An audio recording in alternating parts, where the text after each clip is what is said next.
नमस्कार, आप देख रहे हैं सुरागी लाल न्यूज चैनल का उत्तराखंड बुलेटिन और मैं हूं आपके साथ उनजिला फातिमा। आइए नजर डालते हैं आज की फटाफट खबरों पर। केंद्र सरकार के संडे ऑन साइकिलिंग अभियान की शुरुआत साइकिलिंग कर किया लोगों को जागरूक। किसान दिवस के रूप में रुद्रपुर में मनाया गया पूर्व प्रधानमंत्री चौधरी चरण सिंह का जन्मोत्सव। भाजपा प्रदेश मंत्री विकास शर्मा ने वार्ड के लोगों की समस्याओं को सुना। जारी रही जरूरतमंदों को भोजन कराने की मुहिम। बारिश और बर्फबारी के आसार। नए भू कानून को लेकर अनुसूचित जनजाति समाज ने दिया मुख्यमंत्री को ज्ञापन। निकाय चुनाव की तैयारी को लेकर जुटा प्रशासन।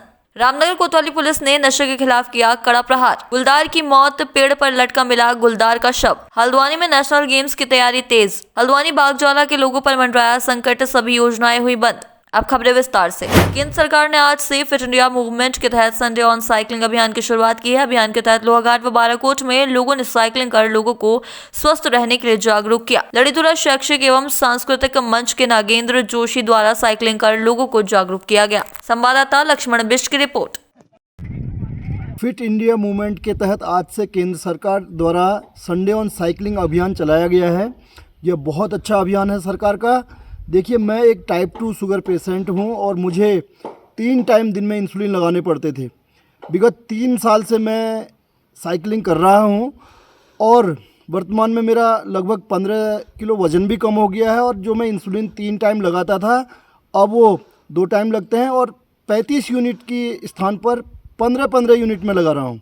ये बहुत अच्छा अभियान है, हम सबको इसका फ़ायदा उठाना चाहिए। जो कामकाजी लोग हैं, जो रोज़ नहीं चला सकते हैं, उन्हें संडे को तो ज़रूर साइकिल चलानी चाहिए।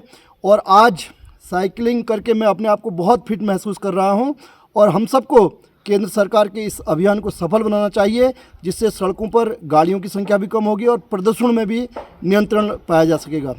बहुत बहुत धन्यवाद, नमस्कार। देश के पूर्व प्रधानमंत्री चौधरी चरण सिंह के जन्मोत्सव को किसान दिवस के रूप में रुद्रपुर के रामपुर रोड स्थित एक रिजॉर्ट में उत्तराखंड जाट महासभा ने मनाया। इस दौरान जाट महासभा के पदाधिकारियों ने बताया कि पुरानी परंपरा को आज की युवा पीढ़ी की जाने, इसके लिए इस तरह के कार्यक्रम का आयोजन होना बेहद जरूरी है। संवाददाता दुर्गेश तिवारी की रिपोर्ट।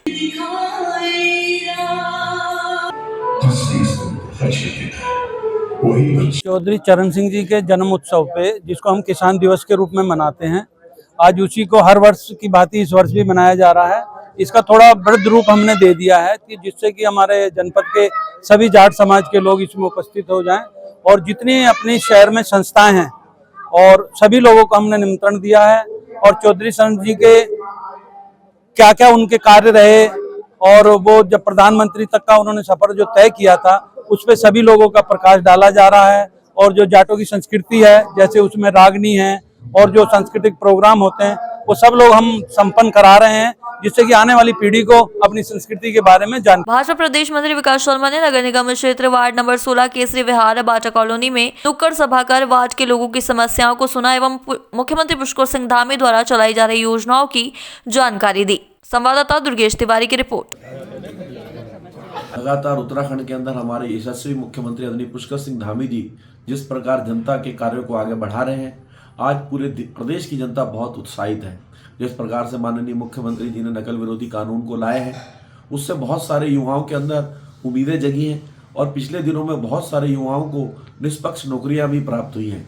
दूसरी तरफ स्वास्थ्य को लेकर लगातार चिंतित माननीय मुख्यमंत्री जी ने रुद्रपुर के अंदर यहाँ मुख्यालय पे मेडिकल कॉलेज का शीघ्र निर्माण का कार्य जारी कर रखा है। यहाँ किच्छा के अंदर एम्स आने वाला है और 250 से ज़्यादा जांचें यहाँ पर फ्री में दी जा रही हैं। हमारे उत्तराखंड के अंदर सभी को आयुष्मान कार्ड का लाभ दिया जा रहा है। हमारे चारों धामों पे जिस प्रकार से यात्रा का प्रबंधन माननीय मुख्यमंत्री जी ने किया, उसकी तारीफ पूरे देश के अंदर हो रही है। हम लोग घर घर जा रहे हैं, माननीय मुख्यमंत्री जी की योजनाओं को बता रहे हैं और लगातार हमारा प्रयास है कि जो ये निकाय चुनाव है, इसके अंदर भी माननीय मुख्यमंत्री जी द्वारा जो चलाई जा रही जन कल्याणकारी योजना है, आदरणीय प्रधानमंत्री जी द्वारा जो चलाई जा रही जन कल्याणकारी योजनाओं का हम प्रचार प्रसार कर रहे हैं। और मुझे उम्मीद है कि आने वाले निकाय चुनाव में यहाँ से भारतीय जनता पार्टी बहुमत से जीतेगी और माननीय पुष्कर सिंह धामी जी की योजनाओं पर अपनी मोहर लगाएगी। नगर के युवाओं की टीम प्रत्येक सोमवार को लोगों को निःशुल्क भोजन के लिए मुहिम चलाती है। बीते 2 सितंबर को इस मुहिम को शुरू किया गया था। आज पूरे 18 सोमवार हो गए। प्रत्येक सोमवार 11 बजे दोपहर 1:30 तक मोनी बाबा मंदिर खटीमा रोड पर स्टॉल लगाया जाता है। टीम के लोगों ने कहा कि कोशिश जारी है, इसको नियमित किया जाए। संवाददाता नारायण सिंह रावत की रिपोर्ट। महाकाल के आशीर्वाद से आज हमारा 18वां सोमवार है हफ्ते में एक दिन प्रत्येक सोमवार को 11:30 बजे से प्रभु इच्छा तक एक समय भूखे गरीब असहाय लोगों के लिए निःशुल्क भोजन की व्यवस्था ये हम आपस में युवाओं के द्वारा सहयोग से की गई है। इसमें जो जनता आती है, पब्लिक आती है, अगर वो अपना सहयोग करना चाहती है वो भी अपना सहयोग करती है। हर हफ्ते मिष्ठान की व्यवस्था किसी न किसी श्रद्धालु के द्वारा होती है। जैसे आज हमारे भक्त हैं लक्की पौड्याल जी, उनका बेटा हुआ तो उन्होंने गाजर का हलवा अपनी तरफ से उन्होंने बंटवाया। अब वो निरंतर ये जब तक ये अनंत समय तक चलती रहे, महाकाल के आशीर्वाद और बाबा बर्फानी सेवा समिति के द्वारा ये आयोजन किया जाता है। क्रिसमस और नए साल के दौरान उत्तराखंड में ठंड बढ़ने के आसार नजर आ रहे हैं। मौसम विभाग ने आज प्रदेश के पर्वतीय जिलों में बारिश के साथ ही बर्फबारी का अंदेशा जताया है। मौसम विभाग के मुताबिक देहरादून के पर्वतीय इलाकों समेत उत्तरकाशी, रुद्रप्रयाग, चमोली, टिहरी, बागेश्वर, पिथौरागढ़ और अल्मोड़ा जिले में हल्की बारिश व बर्फबारी की संभावना है। संवाददाता सुनील राज की रिपोर्ट। देखिए, उत्तराखंड के लिए मौसम की बात करते हैं। आज 23 तारीख आपकी दिसंबर की हो गई है और 23 से 24 में 2 दिन ये जो है जो पश्चिम विक्षोभ है उसका असर यहाँ पर भी देखने को मिलेगा। तो इसकी वजह से आप देखेंगे जो हल्की या बहुत हल्की बारिश और बर्फबारी है, अगर हम पहाड़ी क्षेत्रों में बात करें, हिली रीजन की बात करें, तो वहाँ पे कुछ जगहों तक में जो है इस तरह की एक्टिविटी देखने को मिलेगी। बल्कि जो इनर डिस्ट्रिक्ट हमारे उत्तरकाशी, चमोली, पिथौरागढ़, रुद्रप्रयाग, बागेश्वर है, तो उनमें तो अनेक जगहों तक में हिल्स में जो है आप देखेंगे कि बर्फबारी मिलेगी। मैदानी क्षेत्रों में जहाँ तक बात है तो यहाँ छुटपुटी एक्टिविटी रहेगी, आइसोलेटेड टाइप एक्टिविटी रहेगी, लाइट रेन की जो है वो या वेरी लाइट रेन की जो है, तो इस तरह की स्थिति है। और 2 दिन ये रहने वाला, आज 23 को भी और कल 24 में भी इसी तरह है। तो इसकी वजह से आप देखेंगे कि जो एरियाज हमारे 2200 मीटर या 2500 के आसपास के हैं, तो उसमें भी देखेंगे कि जो हल्की बर्फबारी जो वहाँ पर भी देखने को मिलेगी। और जो थोड़े इनर डिस्ट्रिक्ट्स हैं उनकी जो ये हाइट है 2500 मीटर या उसके आसपास की, तो वहाँ हो सकता है कि आधे फीट तक भी जो है जो बर्फबारी वो देखने को मिलेगी। तो आप ये कह सकते हैं कि जो रेनफॉल है वो तो लाइट ही है या वेरी लाइट तक की है, लेकिन जब आप उसको स्नो में कन्वर्ट करते हैं तो आप देखेंगे कि इस तरह का जो है जो अमाउंट है वो ये 2 दिन में मिलेगा जो है। तो कहीं ना कहीं जो वाइट एक चादर जो है उत्तराखंड के हिल्स में जो है वो देखने को मिलेगी। और ये क्रिसमस के आसपास ही हो रहा है, तो सैलानियों के लिए अच्छा है जो बर्फ़ को देखना चाहते हैं, लाइव देखना चाहते हैं या उसके आसपास जो है देखना चाहेंगे। तो मेल्टिंग भी एकदम नहीं होगी, जो स्नोफॉल एक्टिविटी होगी और टेम्परेचर्स ऑलरेडी डाउन ही है और इसकी वजह से और भी डाउन हो जाएंगे जैसे थोड़ा क्लियर होगा। तो कहीं ना कहीं जो स्नोफॉल मिलेगी वो फिर टिकी रहेगी, रहने वाली है, वो एकदम मेल्ट नहीं होगा। और उसके बाद फिर 2-3 दिन थोड़ा क्लियर हो रहा है, लेकिन 27-28 में जो है फिर से एक पश्चिमी विक्षोभ आएगा। उसकी वजह से भी इसी तरह की एक्टिविटी जो है हल्की तक की बारिश और बर्फबारी अंदर के डिस्ट्रिक्ट में अनेक जगहों में, बाकी हिल्स में आप कह सकते हैं कुछ जगहों में, और मैदानी क्षेत्रों में तो आइसोलेटेड या स्कैटर्ड लाइट रेन्स जो है वो देखने को मिल सकती है। तो इस तरह की जो 2 स्पेल मिल रही है, तो नए ईयर में भी मैं बोलूँगा कि तब तक भी वो बर्फबारी रहने वाली है। तो जो लोग आना चाहें सैलानियों के लिए खासकर अच्छा है। दूसरा जो कृषि और बागवानी के लिए, उनके लिए भी राहत मिलेगा। जो टेम्परेचर्स है वो डाउन रहेंगे और स्नोफॉल की वजह से जो कहीं ना कहीं जो आपके सेब वगैरह है उसके लिए काफ़ी फेवरेबल होता है। तो कहीं ना कहीं उनके जो प्रोडक्शन या इस पर भी जो है अच्छा उसके लिए फेवरेबल है, तो कृषि के लिए भी अच्छा है। तो इस तरह की चीज़ें। हाँ, दूसरे पहलू देखेंगे तो टेम्परेचर्स गिरेंगे, तो कहीं ना कहीं जो बच्चे बुजुर्ग हैं उनको थोड़ा प्रिकॉशन लेना चाहिए ठंडे में, जो ठंड उनको ना लगने पाए।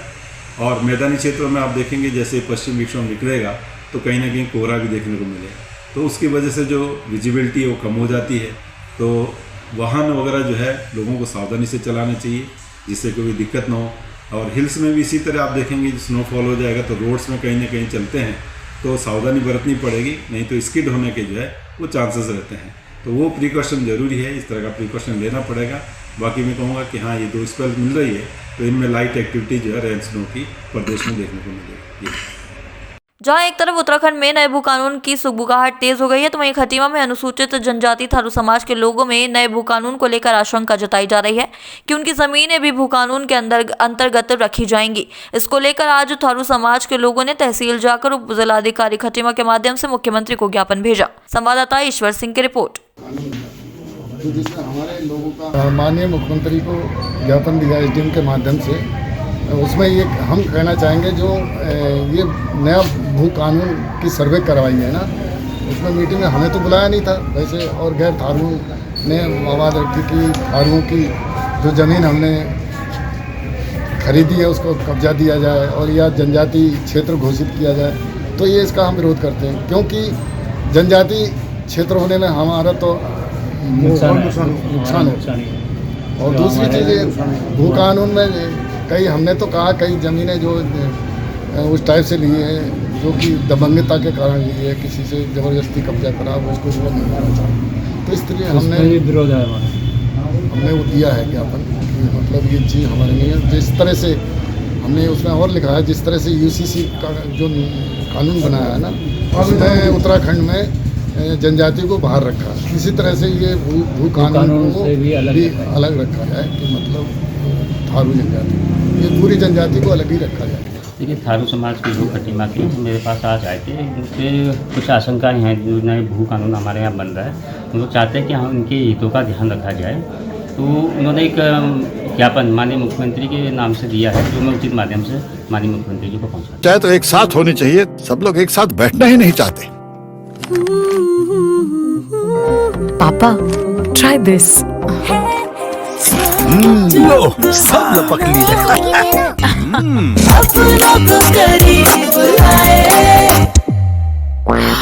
ये क्या हाल कर दिया है रूम का? बस कल से चाय कल से चाय मेरे रूम में।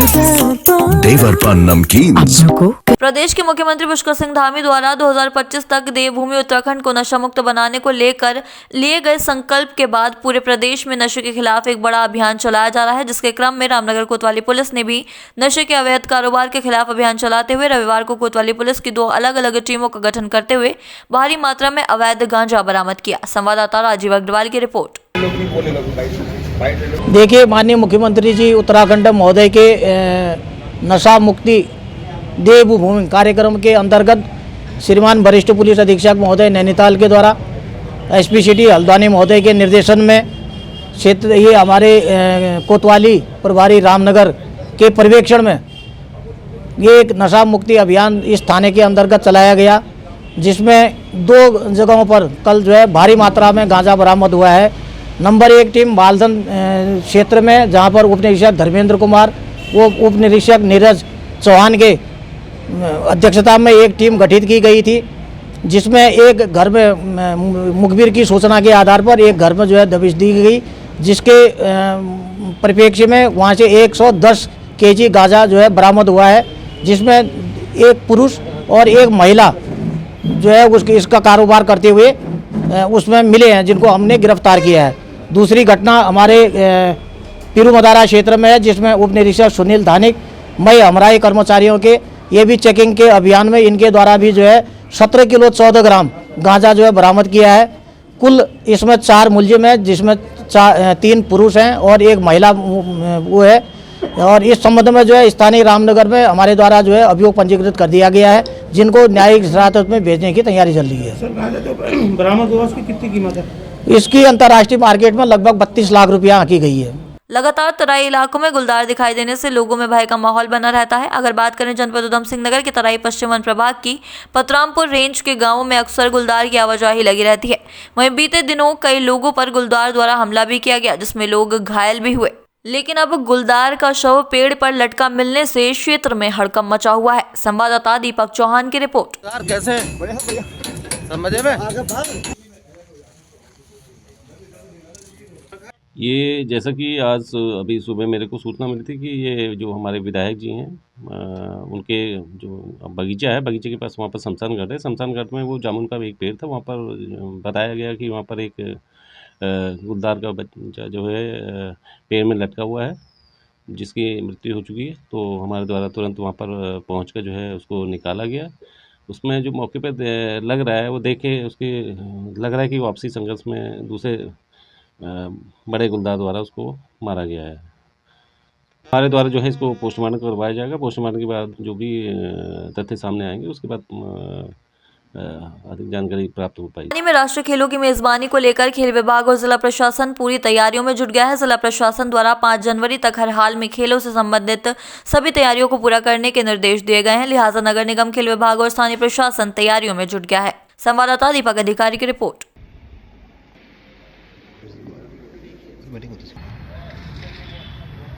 देखिए, हल्द्वानी में राष्ट्रीय खेलों के अंतर्गत हमारे 2 वेन्यू हैं, जिसमें स्टेडियम हल्द्वानी है, साथ में जो हमारा स्पोर्ट्स कॉम्प्लेक्स है गोलापार, वहाँ पर भी आयोजन होना है।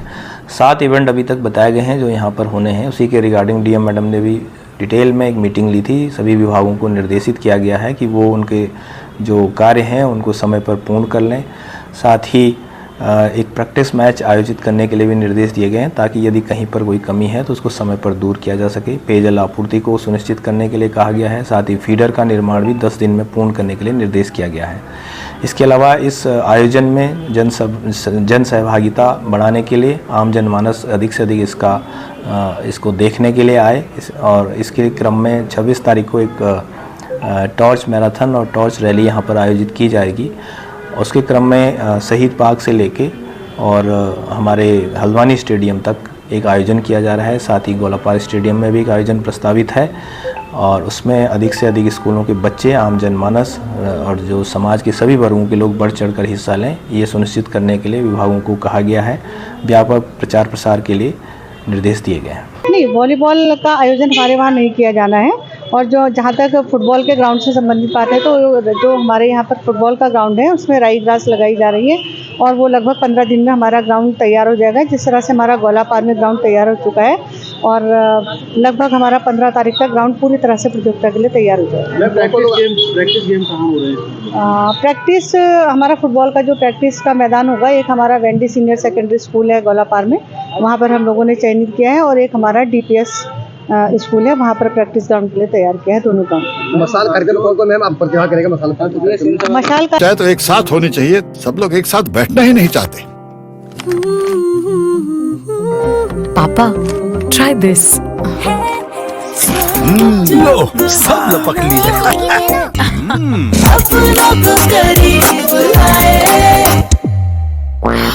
ये क्या हाल कर दिया है रूम का? बस कल से चाय मेरे रूम में। देवर पान नमकीन। हल्द्वानी के गोलापार क्षेत्र के 750 से अधिक परिवारों के ऊपर बड़ा खतरा मंडरा रहा है। वन विभाग ने बागजाला क्षेत्र के लोगों को अतिक्रमण हटाने का नोटिस दिया है। इसके बाद से ग्रामीण आंदोलित हो उठे हैं। आपको बता दें, हल्द्वानी के बुद्ध पार्क में धरना करते हुए ग्रामीणों ने जुलूस निकालकर प्रदर्शन किया। संवाददाता दीपक अधिकारी की रिपोर्ट। डॉक्टर मोहन बिष्ट का घेराव करने को मजबूर, पंचायत में वोट डालने का। पहली बात तो यह है कि बागजाला लंबे समय से बसे हुए लोग हैं और लंबे समय से बसे होने के बाद उनको पट्टे भी दिए गए थे। पट्टा सरकार ने नवीनीकरण नहीं किया और आज के दिन में नोटिस आ रहे हैं। हम कह रहे हैं नोटिस वापस होने चाहिए और जो जहां पर है उसको वहीं पे मालिकाना अधिकार दिया जाना चाहिए। वहाँ विकास कार्यों पर रोक लगाई गई है। भारत सरकार का जल जीवन मिशन की योजना है, उसको रोक दिया गया। सरकारी सीसी मार्ग को रोक दिया गया, तोड़ दिया गया, नल उखाड़ दिए गए। तो हम कह रहे हैं वन विभाग ये किसके इशारे पर कर रहा है? क्या वन विभाग की इतनी हिम्मत है कि बिना सरकार के वरदहस्त के, भाजपा सरकार के मुख्यमंत्री के बिना आदेश के ऐसे कर रहे हैं? अगर कर रहे हैं तो उनके खिलाफ कार्रवाई की जानी चाहिए और अगर वो नहीं कर रहे हैं ऐसा तो आप सरकार जवाब दे। हमारे विधायक और सांसद खामोश क्यों हैं? बागजाला की जनता को लेकर जवाब दें और हमें चेतावनी देने भी आए हैं कि अगर बागजाला के सवाल पर सरकार ने तत्काल फैसला नहीं लिया, नोटिस वापस नहीं हुए और जो जहां पर है उसको वहां पे मालिकाना अधिकार की प्रक्रिया शुरू नहीं की तो इस आंदोलन को तेज किया जाएगा और आगे आंदोलन में विधायक के घेराव की ओर हम लोग बढ़ेंगे। और जो ये मुद्दा है, ये है वन विभाग द्वारा जो नोटिस हमारे गांव को दिए जा रहे हैं उसको वापस लेने के संबंध में हम मतलब सरकार से हम ये अपील कर रहे हैं कि हमारे जो भी बागजाला वासियों को नोटिस दिया गया है वो आप वापस ले लीजिए। और उसके साथ साथ ही पूर्व में जब हमने ग्राम प्रधान जी के चुनाव, ग्राम प्रधान जी को लड़ने के जो उनको जिताने के लिए जो चुनाव वगैरह दिए हैं, फिर बीच में वो चुनाव हमसे छीन लिए गए। वो चुनाव के जो हमारा हक था वो हमसे छीन लिया गया, तो वो हक हमें दोबारा दिया जाए, हमें ग्राम पंचायत में हमें शामिल किया जाए। और तीसरा ये है कि जो भी विकास कार्य गांव में हुए हैं और हुए थे उनको यथा स्थिति में ही वैसे ही रोक दिया गया, जैसे कि जो हर घर जो पेयजल योजना थी भारत सरकार की वो सुचारू रूप से चलाई जाए और जो सड़क निर्माण और ये सब चीज़ें जो सरकारी योजनाएं हैं जो पहले की भांति चलती थी वहाँ पे वो फिर से वैसी चलाई जाए। और जो लोग जहाँ पर रह रहे हैं उनको उसी स्थिति पे उन्हीं के ही जगह पर उनको मालिकाना हक दिया जाए। आज हम इसी के लिए यहाँ पर इकट्ठे हुए हैं और हम ये सरकार से उम्मीद भी करते हैं कि आज हमारी जो ये आवाज़ उन तक पहुँची है वो उसको इसी तरह से मतलब हमारी आवाज़ को सुना जाए। अगर भविष्य में नहीं सुना जाएगा या कुछ होगा तो हम अपना आंदोलन इसी तरीके से जारी रखेंगे। क्या नाम है आपका? जी, मेरा नाम डॉक्टर उर्मिला रेसवाल है। आज के लिए बस इतना ही। ऐसी सभी खबरों के लिए जुड़े रहिए सुरागीलाल न्यूज़ चैनल के साथ। धन्यवाद।